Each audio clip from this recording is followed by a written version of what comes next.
Class 11th के students का बहुत बहुत वेलकम करते हैं हम। This is the first video of accountancy for class 11th। पहली वीडियो रहने वाली है कि आपके सिलेबस की हमने एक स्पेशली आप लोगों के लिए सीरीज शुरू करी है जिसका नाम है unit test series for class 11, जहां पर हम आपको accountancy, economics and business studies तीनों सब्जेक्ट का यूनिट टेस्ट नंबर 1 का पूरा सिलेबस करवाने वाले हैं, जहां पे आपको विद इन अ वीक, इस एक हफ्ते के अंदर अंदर अकाउंटेंसी की 6 वीडियोस मिलने वाली है, जिसके अंदर हम पहले 3 चैप्टर्स कवर करेंगे। इंट्रोडक्शन टू अकाउंटिंग की 2 वीडियोस मिलेंगी, फिर बेसिक अकाउंटिंग टर्म्स की 2 वीडियो मिलेंगी, फिर आपको मिलेगी theory base of accounting that is accounting standards and Indian accounting standards, उसकी 2 वीडियोस मिलेंगी। तो इन 6 लेक्चर्स के अंदर हम अपनी पूरी अकाउंटेंसी का बेस सेट कर रहे होंगे। क्लास 11th के स्टूडेंट्स, आप अभी नए हो और आप लोगों को मैं साफ साफ बता दूं कि एक अकाउंटेंसी की जर्नी, एक कॉमर्स स्टूडेंट की जर्नी अकाउंटेंसी सब्जेक्ट से ही डिफाइन होती है। मैं खुद अपने स्टेट का बोर्ड टॉपर रह चुका हूं विद 99.8% मार्क्स। मैं 100 आउट ऑफ 100 लेकर आया था अकाउंटेंसी में। इतना ही नहीं, मैंने Shri Ram college of commerce, जो कि एशिया का नंबर 1 कॉमर्स कॉलेज है, वहां पर फाइनेंशियल अकाउंटिंग जो सब्जेक्ट आपका 11th-12th में पढ़ने वाले हो, उसके अंदर मुझे गोल्ड मेडल मिला। तो ये आसान नहीं था, लेकिन इस पूरी जर्नी के पीछे एक चीज थी जिसकी वजह से मुझे गोल्ड मेडल मिला, जिसकी वजह से मैंने अपने 100 आउट ऑफ 100 स्कोर किए, जिसकी वजह से मेरा खुद का अकाउंटेंसी में track record one of the finest track record है, कि वन ऑफ द सबसे बढ़िया ट्रैक रिकॉर्ड रहा है।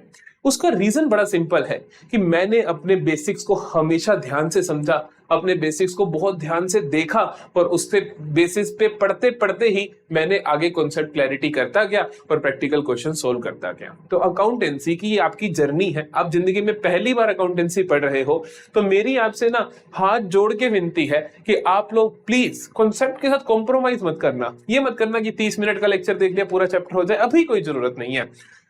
कॉन्सेप्ट के साथ अगर आज तुम कॉम्प्रोमाइज कर लोगे ना, फिर सारी जिंदगी सफर करोगे। मतलब जब जब अकाउंटेंसी पढ़ रहे हो तब तब सफर करोगे। ये समझ ही नहीं आएगा कि डेबिट का मतलब क्या होता है, क्रेडिट का मतलब क्या होता है।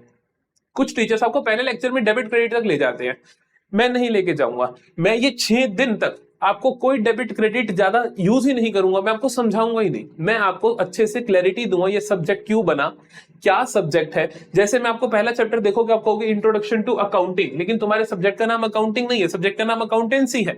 तो अकाउंटिंग और अकाउंटेंसी में क्या फर्क है, हम किस तरीके से इनको डिफरेंशिएट करने वाले हैं, कि हम अकाउंटिंग पढ़ रहे हैं या हम अकाउंटेंसी पढ़ रहे हैं, हम क्या पढ़ेंगे, हमारे को चीजों के बेसिक मतलब पता होंगे।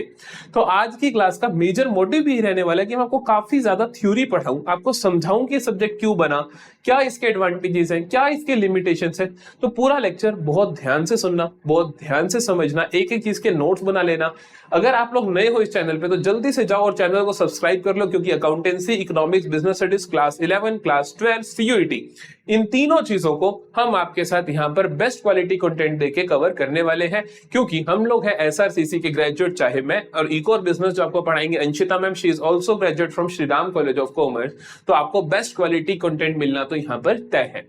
जल्दी से शुरुआत करते हैं हमारे चैप्टर की, that is introduction to accounting. कि अकाउंटिंग की इंट्रोडक्शन क्या है ये सब्जेक्ट, क्या कहता है ये सब्जेक्ट। तो मैं आपको शुरू से इसके नाम से क्लैरिटी दे दूं कि जो चैप्टर का नाम है that is introduction to accounting. तो अभी मैं थोड़ी देर आपके साथ बात करूंगा अकाउंटिंग की। Accounting and accountancy,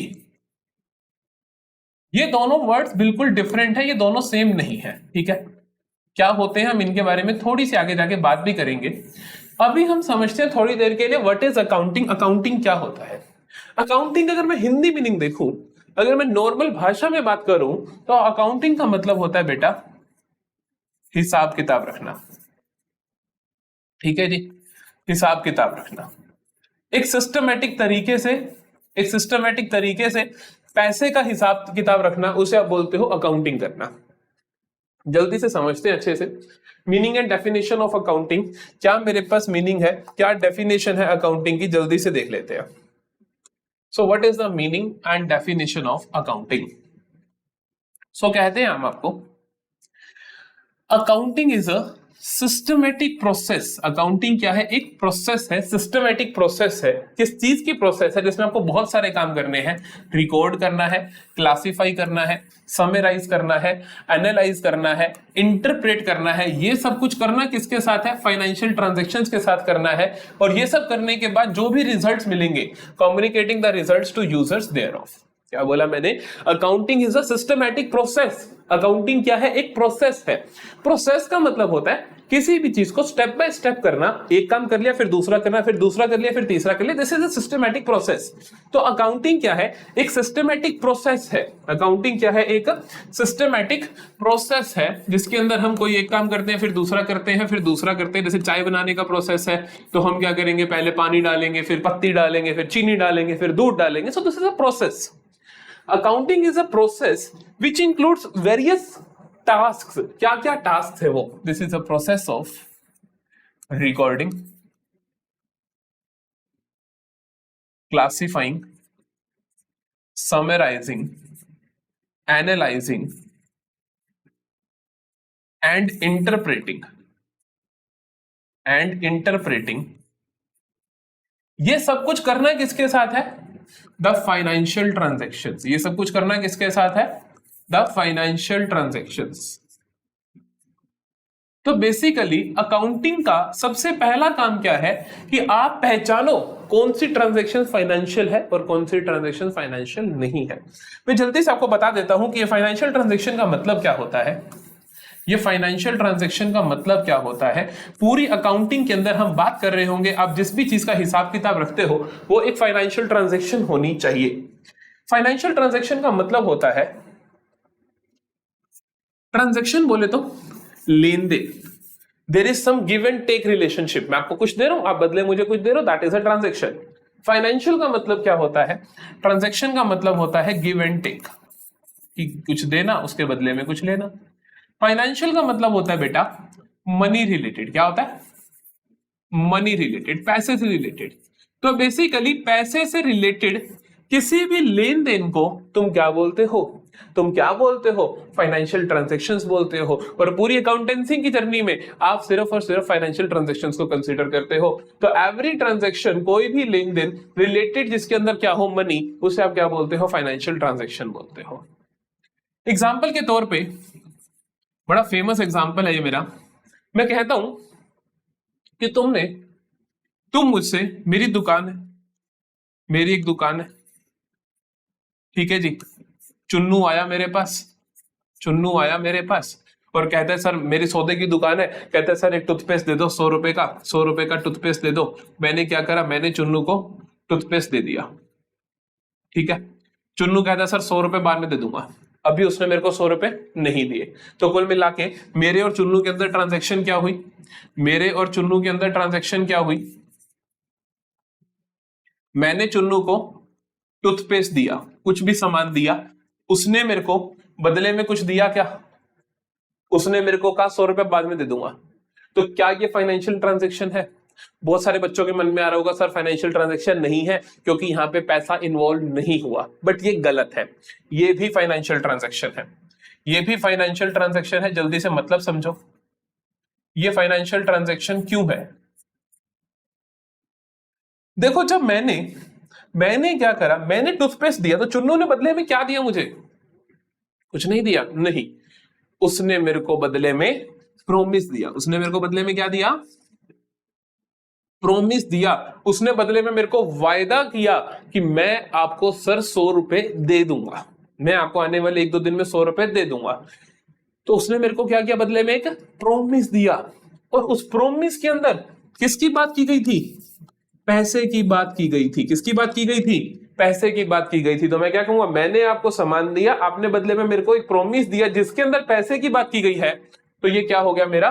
money related give and take relationship. तो ये क्या हुई? मेरी फाइनेंशियल ट्रांजैक्शन। तो इसीलिए फाइनेंशियल ट्रांजैक्शंस के अंदर कैश एंड क्रेडिट दोनों ट्रांजैक्शंस आती है। कैश का मतलब उसी टाइम कैश पेमेंट हो गई, क्रेडिट का मतलब है उधार। क्रेडिट का मतलब है उधार पे की गई ट्रांजैक्शन भी फाइनेंशियल ट्रांजैक्शन कहलाई जाएगी। तो मैंने आपको पहली चीज सिखाई, अकाउंटिंग क्या है? एक प्रोसेस है जिस प्रोसेस में बहुत सारे काम करने हैं, जैसे कि रिकॉर्ड करना, क्लासिफाई करना, समराइज करना, एनालिसिस करना, इंटरप्रेट करना। ये सब कुछ किसके साथ करना? फाइनेंशियल ट्रांजैक्शंस के साथ करना। फाइनेंशियल ट्रांजैक्शंस क्या होती हैं? ऐसी ट्रांजैक्शन जिसके अंदर पैसे का रिलेशन होता है, चाहे वो कैश हो चाहे वो उधार की ट्रांजैक्शन हो, दोनों ही फाइनेंशियल ट्रांजैक्शंस में आती है। अब बात करते हैं ये रिकॉर्डिंग क्या है, ये क्लासिफाई क्या है, ये समराइज क्या है, ये एनालिसिस क्या है। बड़ी ध्यान से मेरी बात को सुनना। अगर मैं एक नॉर्मली बंदे की बात करूं और उसको कहूं कि देखो सिस्टमेटिकली तरीके से ना किसी कहीं का हिसाब किताब रखना है, तो वो कैसे रखेगा? वो कैसे रखेगा? रिकॉर्डिंग का मतलब क्या होता है? देखो, रिकॉर्डिंग का मतलब क्या होता है? वो क्या करेगा? कोई भी ट्रांजैक्शन बिजनेस के अंदर हुई, कोई भी ट्रांजैक्शन बिजनेस के अंदर हुई, वो उसको लिख लेगा। वो क्या कर लेगा? उसको लिख लेगा। कोई भी हुई, जैसे मान लो मेरी कन्फेक्शनरी की दुकान है, मेरी किराने की दुकान है, मेरे साथ जो भी ट्रांजैक्शन होती है मैं सारी की सारी लिख देता हूं। जो भी ट्रांजैक्शन होती है मैं सारी की सारी लिख देता हूं। जैसे कि मैंने क्या किया, आज अपने ना मान लो टूथपेस्ट बेची एक 100 रुपए की, ठीक है। मैंने ऐसे ही साबुन बेचे 200 रुपए के। मैंने ऐसे ही कुछ और बेचा, सपोज मैंने आटा बेचा 300 रुपए का। मेरा खर्चा हो गया, मेरा जो आज सामान आया था, तो मैंने सामान जो मैंने लिया था, परचेज किया था, जो सामान खरीदा था, जो सामान सपोज मैंने 100 रुपए का वो सामान खरीदा था। इसी तरीके से मैंने क्या किया, सैलरी दी थी अपने एक एम्प्लॉय को। मेरे रामू काका लगे हैं मेरी दुकान पे, मैंने रामू काका को सैलरी दी थी जी 500 रुपए की। मैंने सैलरी दी थी एक दूसरे एम्प्लॉय को, शामू काका को सैलरी दी थी मैंने 700 रुपए। मेरा और सामान बिक गया, मैंने कुछ और सेल कर दिया 400 रुपए का, ठीक है। इस तरीके से मेरी जो भी ट्रांजैक्शन होंगी मैं उनको रिकॉर्ड करता हूं। रिकॉर्डिंग की कैसे जाती है? एक आम बिजनेस के अंदर रिकॉर्डिंग की जाती है डेट वाइज। कैसे की जाती है? Date wise. कि जैसे मैंने लिखा कि यार ये हो रही है मेरी ट्रांजैक्शन सारी के सारी 11 मई को, ठीक है। फिर 12 मई को ऐसी कोई ट्रांजैक्शन हुई मेरी, फिर ऐसे 13 मई को ट्रांजैक्शन हुई। तो मैं क्रोनोलॉजिकल ऑर्डर में इस तरीके से रिकॉर्ड कर देता हूं। वो रिकॉर्डिंग एग्जैक्टली कैसे बुक्स में आप करते हो आप सीखोगे, लेकिन आपको बेसिक बता रहा हूं कि अकाउंटेंसी एक सब्जेक्ट दिखेगा कैसे, अकाउंटिंग तुम कर कैसे रहे होगे। तो आप क्या करोगे? पहले रिकॉर्ड कर लोगे। रिकॉर्डिंग के बाद आप क्या करोगे? रिकॉर्डिंग के बाद आप क्या करते हो? दूसरा स्टेप आता है क्लासिफाई। दूसरा स्टेप आता है आपका क्लासिफाई। देखो, क्लासिफाई नाम से लगता है कि आप क्या कर दोगे? चीजों को बांट दोगे। क्लासिफाई का मतलब होता है आप चीजों को बांट देते हो। क्या कर देते हो? आप बांट देते हो। कैसे बांट देते हो? आप क्या करते हो? यहां पर कैटेगरीज में बांट देते हो, कैटेगराइज कर देते हो। बेसिकली मैंने आपको बोला रिकॉर्डिंग में आप क्या करते हो? रिकॉर्डिंग में आप क्या करते हो? डेट वाइज चीजें रिकॉर्ड करते हो। क्लासिफिकेशन में आप क्या करते हो? क्लासिफिकेशन में आप चीजों को लिखते हो नेम वाइज। कैसे लिखते हो? Name wise. एग्जाम्पल के तौर पे इसी एग्जाम्पल को हम कंटिन्यू करें और मैं बोलूं कि यार ये मेरी 12 तारीख आ गई, सपोज मैंने कहा जी मेरी 12 तारीख यहां से शुरू होगी, 12 मई यहां से शुरू हो गई, ठीक है। ये मैंने क्या करा था? ये मैंने कुछ सामान बेच दिया था 400 रुपए का, ठीक है। फिर इसी तरीके से 13 मई आई, 13 मई आई, मैंने यहाँ पे क्या करा? मैंने किसी तीसरे एम्प्लॉय को सैलरी दे दी 500 रुपए की। मैंने कुछ और सामान सेल कर दिया 150 रुपए का, ठीक है। इसी तरीके से आगे आगे तारीखें बढ़ती चली गई। क्लासिफिकेशन कैसे हो रही है? Name wise. रिकॉर्डिंग कैसे की थी? डेट वाइज, कि सबसे पहले 12 मई का लिखा, 11 मई का लिखा, 13 मई का लिखा, इस तरीके से लिखता गया। यहां पे हम नेम वाइज रिकॉर्डिंग करते हैं। जैसे कि मैंने कॉलम बना दिया, मैंने कॉलम बना दिया, मैंने एक कॉलम बना दिया सेल्स का, कि मैंने क्या क्या सामान बेचा। एक कॉलम मैंने बना दिया सैलरी का, मैंने क्या क्या सैलरी दी। एक मैंने बना दिया रेंट का। ऐसे जितने भी खर्चे हैं मेरे या जितनी भी इनकम्स है उन सबका मैं क्या कर दूंगा? यहाँ पे कॉलम बना देता हूं। और सैलरी, जब मैंने सेल्स की, मैं सारी सेल्स इकट्ठी लिखूंगा, क्योंकि यहाँ पे ढूंढना मुश्किल है कि पहले दिन सेल्स करी, दूसरे दिन करी, तीसरे दिन करी, चौथे दिन नहीं करी। या सैलरी है, सैलरी मैंने 11 मई को दी, 12 को दी, 13 को नहीं दी या 15 को नहीं दी। मैं देखना चाहता हूँ मेरी महीने के अंदर सैलरी कितनी गई। तो मैं अगर इसको रिकॉर्डिंग वाले को खोल के बैठूं तो पेड़ पलटता रह जाऊंगा, यार कब दी थी सैलरी। लेकिन जब मैंने सैलरी एक जगह पे सारी लिख रखी होगी तो मेरे को आसान हो जाएगा। इसे हम बोलते हैं खाता बना देना। हम खाता बना देते हैं हर चीज का। जैसे मैंने एक सेल्स का खाता बना दिया, सैलरी का खाता बना दिया, रेंट का बना दिया। जैसा कि आप कहीं देखते हो सामान लेने जाते हो, उधार पे सामान लेते हो, तो कहते हो भैया मेरा खाता खोल दो। खाते में लिख देना, आपका खाते का टोटल बता दो। तो खाता इज बेसिकली जो आपके नाम से, चीज के नाम से रिलेटेड सारी चीजें जहां लिखी होती है। फिर सेल्स है तो मैं लिखूंगा पहले दिन की सेल्स 100, 200, 300, 600, मैं लिखूंगा 600 रुपए 11 मई की। ठीक है, इसी तरीके से लिखूंगा 12 मई की मेरी सेल्स कितनी है, 12 मई की सेल्स कितनी है मेरी 400 की, 13 मई की 150 की। तो मैं इस तरीके से क्या करता हूं,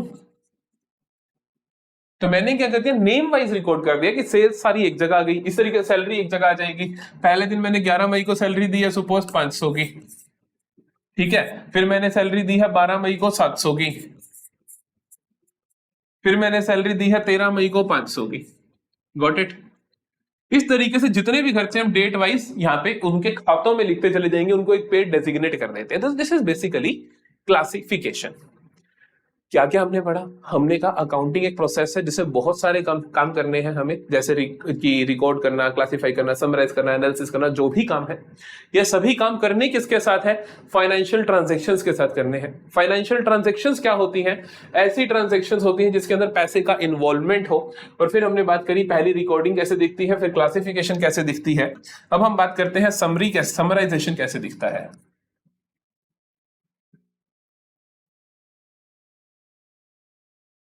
समराइज कर देना यार, हम पता क्या करते हैं, हमने क्या करा, हमने ये काम कर दिया, ये काम कर दिया, अब हम समरी कर देते हैं सबकी कि यार नेट प्रॉफिट लॉस कितना हो रहा है, जल्दी से ब्रीफ में बता दो। हम क्या कहते हैं, टोटल ऑफ हर अकाउंट लिख देते हैं, हम हर चीज का टोटल लिख देते हैं। जैसे कि मैं कहता हूं कि जैसे सेल्स है तो मैं नीचे लास्ट में जो सारी सेल्स लिख दो तो यहाँ पे टोटल लिख दूंगा उसका। तो मैं कहूंगा कि टोटल लिखो, हर चीज का टोटल लिखो। जैसे मैंने लिखा टोटल सेल्स, तो टोटल सेल्स हुई मेरी साल में 12,000 की। मैं लिखूंगा टोटल सैलरी कितनी दी, तो इसका सैलरी का जो तुमने खाता बना रखा है उसका टोटल कर दो। ये बना दिया, मेरे पास आ गया 5,000। इस तरीके से टोटल मैंने रेंट कितना दिया, समझ गया मेरी बात को। इस तरीके से हर चीज का टोटल सपोज ये, ठीक है। अब मैं कह दूंगा मेरा प्रॉफिट लॉस कितना हुआ, 12 में से सैलरी मेरा खर्चा है 12,000 मेरे पास आए, सैलरी खर्चा, रेंट खर्चा, 12 में से 7 चले गए तो 5,000 मेरा क्या आ गया, एक तरीके से प्रॉफिट आ गया। कुल मिला के बात समझ आ रही है कि सबसे पहले आप लिखते हो सारों को, फिर क्लासिफाई कर देते हो, फिर उन सबका टोटल समरी में लिख देते हो, समरी में प्रॉफिट लॉस जान जाते हो। क्लास 11th अकाउंटेंसी में, क्लास 11 अकाउंटेंसी में आपको यहीं तक पढ़ना है। क्लास 11th अकाउंटेंसी में आपको यहीं तक पढ़ना है, समरी तक ही। इसके बाद के जो स्टेप होते हैं that is analysis, that is analysis. Analysis में हमने जो भी रिजल्ट्स निकाले हम उनका एनालिसिस करते हैं और उनके बेसिस पे कुछ नए रिजल्ट्स निकालते हैं कि बिजनेस ग्रोइंग है या बिजनेस डिक्लाइनिंग है या बिजनेस अपने कॉम्पिटिटर्स के साथ कंपेयर करते हैं कि कैसा चल रहा है। तो ये सारा एनालिसिस का पार्ट आप क्लास 12 में पढ़ोगे। क्लास 12 में 3 बुक्स होती है अकाउंटेंसी की, जिसमें से एक पूरी एनालिसिस की किताब होती है। एनालिसिस करने के बाद आप क्या करते हो, रिजल्ट्स जो भी आते हैं वो कम्युनिकेट कर देते हो, रिजल्ट्स को आप कम्युनिकेट कर देते हो। कम्युनिकेट किसको कर देते हो आप, जो भी यूजर्स ऑफ अकाउंटिंग इंफॉर्मेशन होते हैं। यूजर्स की बात हम सेकंड लेक्चर में करेंगे कि कौन कौन यूज करता है। जनरली आप समझ सकते हो कि एक बिजनेस के मालिक इन रिजल्ट का यूज करेंगे, एक बिजनेस के अंदर इन्वेस्टर्स इसका यूज करेंगे, सरकार इसका यूज करेगी सो दैट वो सही टैक्स कलेक्ट कर पाए अपने बिजनेसेस से। तो ये सारे हम देखेंगे कौन कौन यूजर्स होते हैं। फिलहाल के लिए अगर हम इस पूरी प्रोसेस को ध्यान से देखें, फिलहाल के लिए अगर हम इस पूरी प्रोसेस को बड़े ध्यान से देखें तो हमें क्या समझ आता है, तो हमें क्या समझ आता है, हमें समझ आता है कि अकाउंटिंग क्या है। अकाउंटिंग क्या है, accounting is a systematic process of recording, classifying, summarizing and analyzing and interpreting the financial transactions। कि हमें बहुत कुछ करना है, फाइनेंशियल ट्रांजैक्शंस के साथ करना है, जिसमें सबसे पहला काम हम क्या करते हैं, रिकॉर्डिंग का करते हैं, लिखते हैं उनको, फिर उन्हें हम बांटते हैं, फिर उन्हें हम रिजल्ट निकालते हैं, फिर उनका हम एनालिसिस करते हैं और फिर जो भी रिजल्ट आते हैं उसको हम कम्युनिकेट कर देते हैं उनके यूजर्स को, जो भी उनका यूज करेगा। ठीक है, फिर आगे हमने यहां पर लिखा कि हु आर द यूजर्स। तो हमने यहां पे लिखा कि जो यूजर्स होते हैं फाइनेंशियल स्टेटमेंट का, users of accounting information include उसके मालिक, जिन उधार दे रखे, क्रेडिटर्स, आप धीरे धीरे इस टर्म को जानोगे, bank, financial institutions, employees, government, ये सब उसके यूजर्स होते हैं। नेक्स्ट लेक्चर आपको समझाऊंगा कौन क्या यूज करता है इनका। फिर कहते क्या इंफॉर्मेशन होती है कि हमारे पास क्या क्या रिसोर्सेज अवेलेबल थे, हमारे पास क्या क्या चीजें अवेलेबल थी। हमने किस तरीके से उनका यूज किया, कि हमारे पास कितना पैसा था, हमने उसका कैसे यूटिलाइज किया बिजनेस के अंदर, और क्या क्या हमें रिजल्ट्स मिले, कि हमने कितना सामान बेचा, कितना प्रॉफिट कमाया, कितना लॉस करा, तो हम इनके बारे में बात करते हैं। ठीक है जी। तो अब मेरे पास क्वेश्चंस तैयार हो गए। एट्रीब्यूट्स पूछे कोई आपसे, कोई आपसे पूछे कैरेक्टरिस्टिक्स, कोई आपसे पूछे प्रोसेस, कोई आपसे इन तीनों में से कोई भी चीज पूछ ले कि अकाउंटिंग की के एट्रीब्यूट्स क्या है, अकाउंटिंग के कैरेक्टरिस्टिक्स क्या है, कोई आपसे पूछ ले अकाउंटिंग की प्रोसेस क्या है, तो सभी में आपका आंसर यही होगा कि इसके अंदर हम क्या करते हैं, इसके अंदर हम क्या करते हैं, सबसे पहले आइडेंटिफाई करते हैं फाइनेंशियल ट्रांजेक्शंस को। मैंने आपको कहा ना कि पहला देखो, एक्चुअली में वो यहां से देखोगे तो यहां से बिल्कुल सेम है, रिकॉर्ड करना, क्लासिफाई करना, समराइज करना, एनालिसिस करना, कम्युनिकेट करना, यही हमने पढ़ा अकाउंटिंग की प्रोसेस में।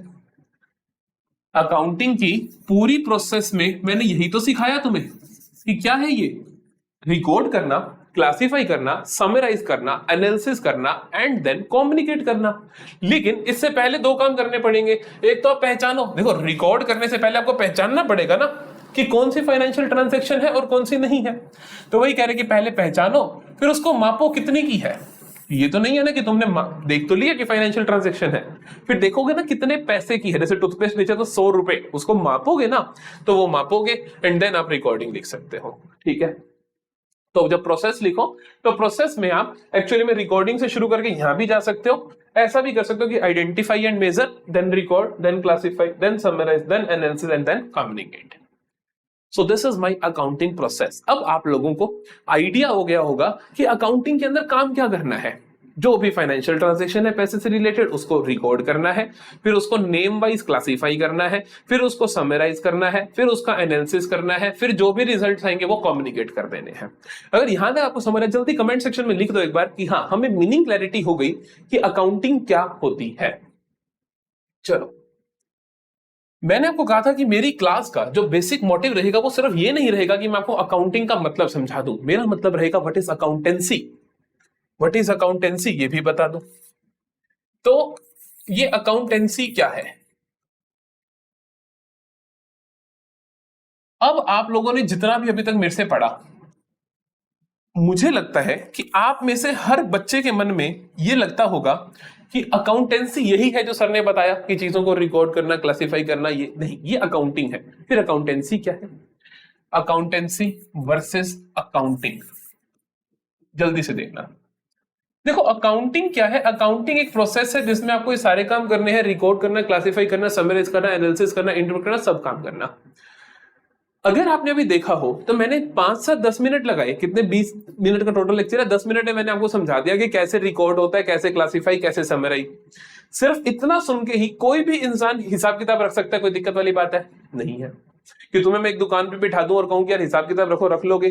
तुमने अकाउंटेंसी नहीं पढ़ी फिर भी रख लोगे, कितना पैसा आया, कितना गया, क्या प्रॉफिट हुआ, क्या लॉस हुआ, कोई दिक्कत नहीं। फिर हम इस सब्जेक्ट को क्यों पढ़ रहे हैं, why do we need accountancy. तो बड़े ध्यान से सुनना, एक एग्जांपल दूंगा मैं आपको, बहुत ध्यान से सुनना। एक था जी चुन्नू, ये एग्जांपल मैं पहले भी दे चुका हूं, जहां पे मैंने एक लेक्चर डाला था, वीडियो डाली थी छोटी सी, जहां पे मैंने अकाउंटेंसी सब्जेक्ट का मतलब समझाया था। फिर से ध्यान से सुनना, एक है चुन्नू, एक है मुन्नू। इन दोनों की चाय के ठेले हैं। इन दोनों के चाय के ठेले नहीं है, चलो इन दोनों की कोई दुकान है, कपड़े की दुकान बता देते हैं, कपड़े की दुकान है। ठीक है, कपड़े की दुकान है, कपड़े की दुकान है, इसकी भी कपड़े की दुकान है। इसने क्या करा, आज के दिन में ना 500 रुपए के कपड़े बेच दिए और बैठे बैठे 50 रुपए की इसने कॉफी पी ली। इसने बैठे बैठे 50 रुपए की कॉफी पी ली और कहते हैं सर मैंने आज 450 रुपए का प्रॉफिट कमा लिया। बड़े ध्यान से सुनना, क्या बोलता है चुन्नू, कहता है सर मैंने 500 रुपए के कपड़े बेचे, 50 रुपए की कॉफी पी ली, तो मतलब 500 रुपए मेरे पास आए, 50 रुपए मेरा खर्चा हुआ, 450 का मेरा प्रॉफिट हो गया। मुन्नू क्या कहता है, मुन्नू कहता है सर मैंने आज 500 रुपए के कपड़े बेचे, मैंने आज 50 रुपए की कॉफी पी ली, मैंने 500 रुपए का प्रॉफिट कमा लिया। अरे मुन्नू भाई क्या हो गया, क्या ज्यादा दिमाग लगा दिया आपने, क्या ये 50 रुपए कौन माइनस करेगा। मैं गया, मैंने कहा तूने माइनस क्यों नहीं करे, मैंने कहा तूने माइनस क्यों नहीं करे। तो कहता है सर ये कॉफी तो मैं तब भी पीता जब घर बैठा होता, तो इसमें दुकान का क्या लेना देना है, मेरे बिजनेस का क्या लेना देना है, बिजनेस का प्रॉफिट तो 500 ही है, ये कॉफी तो मेरा पर्सनल खर्चा है, बिजनेस का थोड़ी है। चुन्नू कहता कि सर ये खर्चा बिजनेस का ही है, ये कहता कि ना सर अगर मैं ना होता तो ये बिकता कैसे, तो ये तो बिजनेस का ही खर्चा है। अब देखो कोई गलती नहीं है, मैं ये नहीं कह रहा आपको कि यहां पर कौन गलत है, मैं ये नहीं कह रहा कि this person is wrong this person is right, मैं ऐसा कुछ नहीं कह रहा।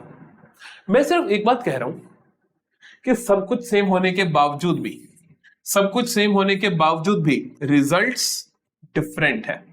सब कुछ सेम होने के बावजूद भी रिजल्ट क्या है बेटा, डिफरेंट है। ये कहता है सर पैसे का हिसाब किताब मेरे को भी रखना आता है, ये कहता है मेरे को भी रखना आता है। सेम चीजें होने के बावजूद भी, सेम बैक स्टोरी होने के बावजूद भी इनका रिजल्ट क्या है, अलग अलग है। तो प्रॉब्लम क्या है, प्रॉब्लम ये है कि ये अपने तौर तरीके अलग अपना रहे, ये अपने अलग तौर तरीके बना रहे, जिस वजह से इनके रिजल्ट मैच नहीं कर रहे सब कुछ सेम होने के बावजूद भी। इसी वजह से अकाउंटेंसी सब्जेक्ट आया। अकाउंटेंसी सब्जेक्ट का काम क्या है, अकाउंटेंसी एज अ सब्जेक्ट क्या करता है, अकाउंटेंसी एज अ सब्जेक्ट क्या करता है, ब्रिंग्स यूनिफॉर्मिटी। यूनिफॉर्मिटी का मतलब समझते हो कि समानता लेकर आता है। क्या लेकर आता है, समानता लेकर आता है। वो कैसे लाएगा, अगर वो चाहता है कि सेम ट्रांजैक्शंस होने के बावजूद दोनों लोग सेम रिजल्ट दिखाएं, तो अकाउंटेंसी सब्जेक्ट क्या करेगा आके, अकाउंटेंसी सब्जेक्ट क्या करता है, ऐसे रूल्स एंड रेगुलेशंस बनाता है। अकाउंटेंसी सब्जेक्ट क्या करता है, ऐसे रूल्स एंड रेगुलेशंस बनाता है जिसको फॉलो करें अगर हम, तो सभी लोग सेम ट्रांजैक्शंस का सेम रिजल्ट निकालेंगे। तो अकाउंटेंसी क्या है, अकाउंटेंसी सब्जेक्ट की डेफिनेशन क्या है, accountancy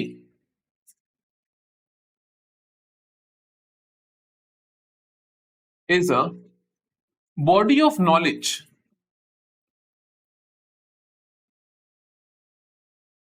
which teaches us how to do accounting. ये क्या हमें सिखाता है कि अकाउंटिंग बेसिकली पैसे का हिसाब किताब जो रखना है वो रखना किस तरीके से है, क्या वो रूल्स है, क्या वो रेगुलेशंस है जिनको फॉलो करके आपने पैसे का हिसाब किताब रखना है। सपोज अकाउंटेंसी एक रूल बना दे कि इस तरीके से किया गया खर्चा, इस तरीके से किया गया खर्चा दुकान का ही खर्चा माना जाएगा, तो ये भी माइनस करेगा फिर ये भी माइनस करेगा, फिर दोनों जने ही 450 का प्रॉफिट देंगे, तो फिर देखो आ गया ना सिमिलर, फिर कोई प्रॉब्लम ही नहीं रही। तो मतलब सेम कहानी होने के बाद सभी लोगों का सेम रिजल्ट आएगा, इसीलिए अकाउंटेंसी एज अ सब्जेक्ट बना।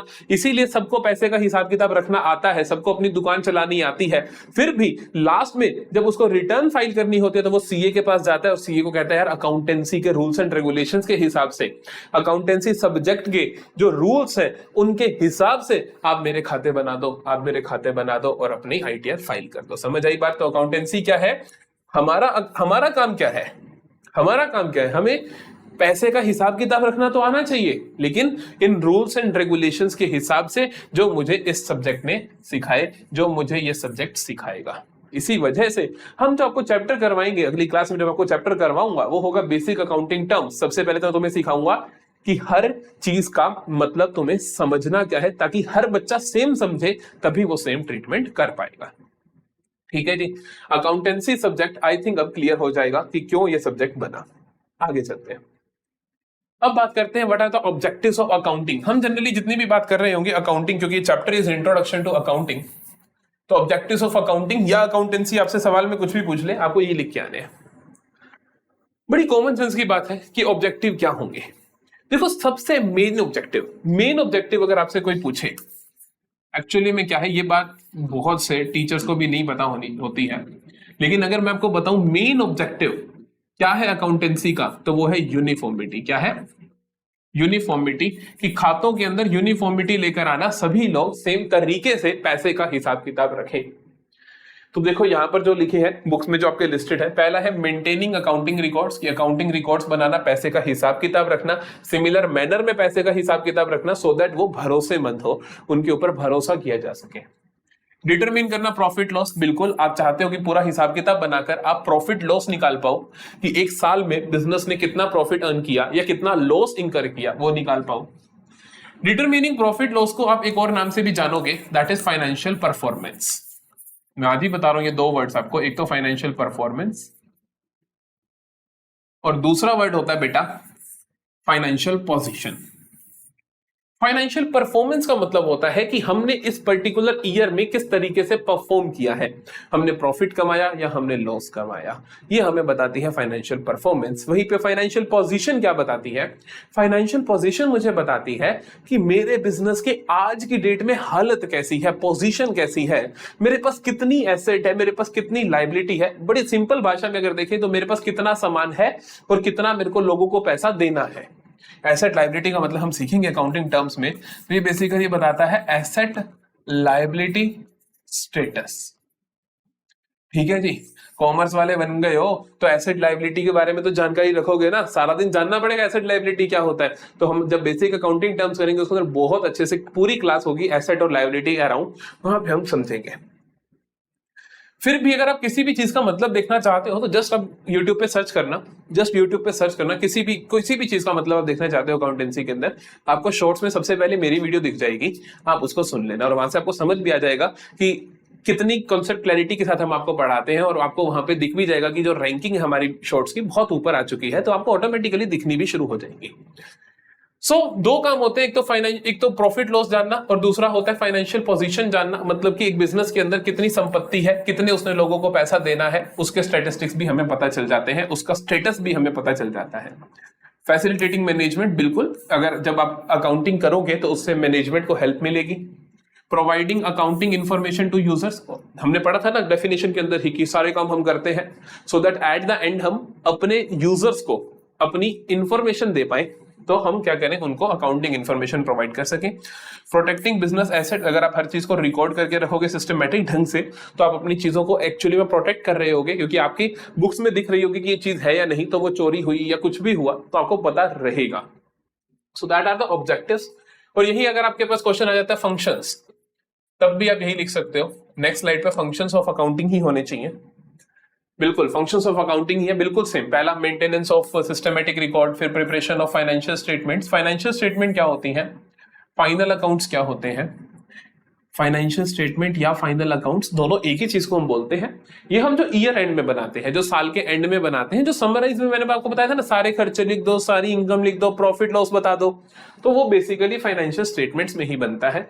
आप इसकी जगह वही पॉइंट्स लिख सकते हो, फाइनेंशियल परफॉर्मेंस वाला एक, और एक आप पॉइंट लिख सकते हो फाइनेंशियल पोजीशन वाला। ठीक है, एक आप लिख सकते हो फाइनेंशियल पोजीशन वाला। फिर कहता है मीटिंग लीगल रिक्वायरमेंट्स, बिल्कुल लीगल रिक्वायरमेंट्स, लीगली सरकार कहती है कि अपने खाते बनाओ जी आप। कम्युनिकेटिंग करना फाइनेंशियल इंफॉर्मेशन टू यूजर्स को, मैनेजमेंट को असिस्टेंस देना। तो बेसिकली अगर तुम्हारे पास फंक्शंस ऑफ अकाउंटिंग आता है या तुम्हारे पास आता है ऑब्जेक्टिव्स ऑफ अकाउंटिंग, दोनों बिल्कुल सेम है कि यही काम। ऑब्जेक्टिव क्या होता है कि आपका क्या पर्पस है, फंक्शन क्या होता है क्या काम आप करते हो, दोनों का बिल्कुल सेम आंसर है, कोई प्रॉब्लम वाली बात नहीं है। नेक्स्ट हम मूव करते हैं व्हाट आर द एडवांटेजेस। अब एडवांटेजेस भी आप वही सारे लिख सकते हो। क्या एडवांटेज, जब आप खुद सोचो एडवांटेज, अगर हमने जितना पढ़ लिया उस हिसाब से हम सोच सकते हैं। एडवांटेज है कि सिस्टमेटिक रिकॉर्ड बन जाता है ना। एडवांटेज है कि मैनेजमेंट को हेल्प हो जाती है। एडवांटेज है कि कोई लॉस ऑफ एसेट हो तो हमारे दिमाग में आ जाएगा, तो हम क्या कर सकते हैं, प्रोटेक्ट कर सकते हैं अपनी एसेट्स को, प्रोटेक्ट कर सकते हैं अपनी एसेट्स को। हम अपनी फाइनेंशियल परफॉर्मेंस जान सकते हैं, है ना, कि हमारा प्रॉफिट हुआ या लॉस हुआ, एडवांटेज ही तो हुई। हम अपनी फाइनेंशियल पोजीशन जान सकते हैं। बताओ, तीनों क्वेश्चन का आंसर बिल्कुल सेम, चाहे आपको ऑब्जेक्टिव पूछ ले, चाहे वो फंक्शंस पूछ ले, चाहे वो एडवांटेजेस पूछ ले, ये लिखा होगा। फाइनेंशियल इंफॉर्मेशन बता देता है, मैनेजमेंट को असिस्टेंस कर देता है, रिप्लेस कर देता है मेमोरी को, आपको सब कुछ याद नहीं रखना पड़ता, क्योंकि जब आपने अकाउंट्स मेंटेन कर लिए तो आपने चीजों को लिख लिया है, तो अब आपको याद नहीं रखनी पड़ेंगी सारी चीजें। कंपैरेटिव स्टडी कर पाओगे। फैसिलिटेट टैक्स लायबिलिटी, सरकार की लायबिलिटीज हैं, गवर्नमेंट को जरूरत है इसकी। फैसिलिटेट लोन, कि हम बिजनेस में लोन लेना चाहते हैं तो हमें अपने अकाउंट शो करने पड़ेंगे कि हाँ जी हमारी हेल्दी अकाउंटिंग है, मतलब हमारे प्रॉफिट सही है, तो हमें लोन मिल जाना चाहिए। ये सब कुछ आ जाएगा। कोर्ट में एज एन एविडेंस काम करता है ये। सेल ऑफ बिजनेस में हेल्प करता है कि आप जब बिजनेस को बेच रहे हो तो आप सामने वाले को दिखा पाते हो, देख इतना प्रॉफिट कमा रहे हैं, इतना लॉस आ रहा है, तो आप बता सकते हो। Assistance in the event of insolvency. Insolvency का मतलब क्या होता है, कुछ कुछ टर्म्स तो आप सीखते ही जाओ। इंसॉल्वेंसी का मतलब होता है दिवालिया हो जाना। इंसॉल्वेंट का मतलब होता है जो मालिक है बिजनेस के या बिजनेस खुद है वो अपने कर्जा नहीं चुका सकता। जैसे आपने सुना होगा विजय माल्या का केस, किंगफिशर का केस, कि उनके ऊपर लोन ही इतने ज्यादा हो गए कि वो चुका ही नहीं पा रहे उनको, तो दैट इज इंसॉल्वेंसी। तो कहते हैं इंसॉल्वेंसी के केस में अकाउंटिंग हेल्प करती है, वो आपको सही बता पाती है कि कितना आपने पैसा देना है बाजार में और कितना आपके पास आना है।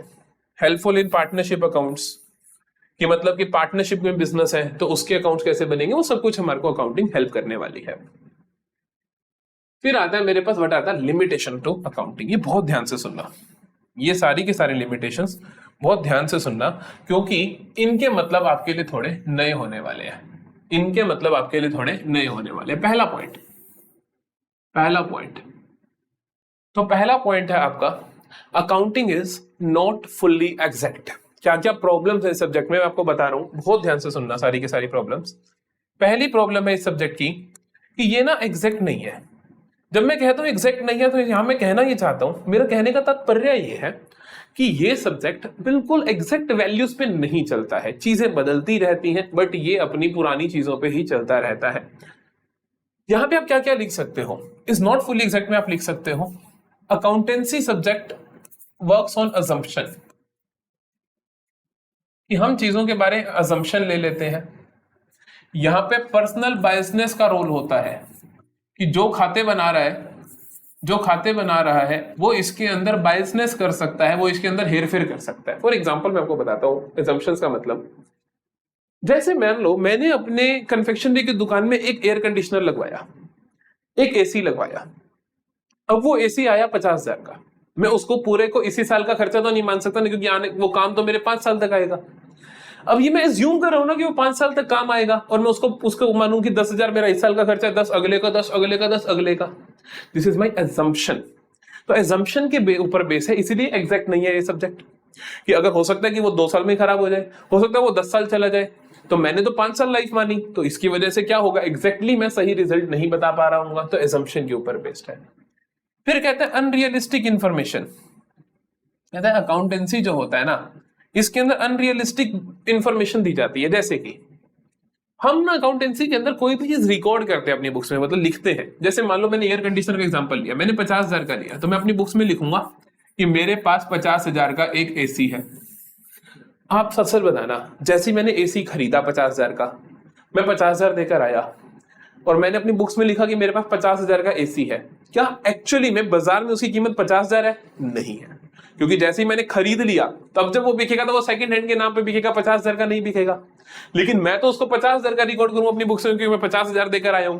तो ये क्या हुई, अनरियलिस्टिक इंफॉर्मेशन होती है मेरे सब्जेक्ट के अंदर। तो इसीलिए ये भी एक अकाउंटेंसी की लिमिटेशन है।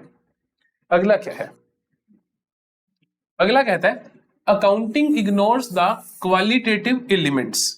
क्या कर देता है, क्वालिटेटिव एलिमेंट्स को इग्नोर कर देता है। मतलब कि कहते हैं सिर्फ और सिर्फ ऐसी चीजों को ये सब्जेक्ट रिकॉर्ड करता है जो फाइनेंशियल ट्रांजैक्शंस हो, जो पैसे के रूप की ट्रांजैक्शन हो, सिर्फ उन्हीं को रिकॉर्ड करता है। बाकी कोई भी चीज कितनी ही इंपॉर्टेंट क्यों ना हो उसको रिकॉर्ड नहीं करता।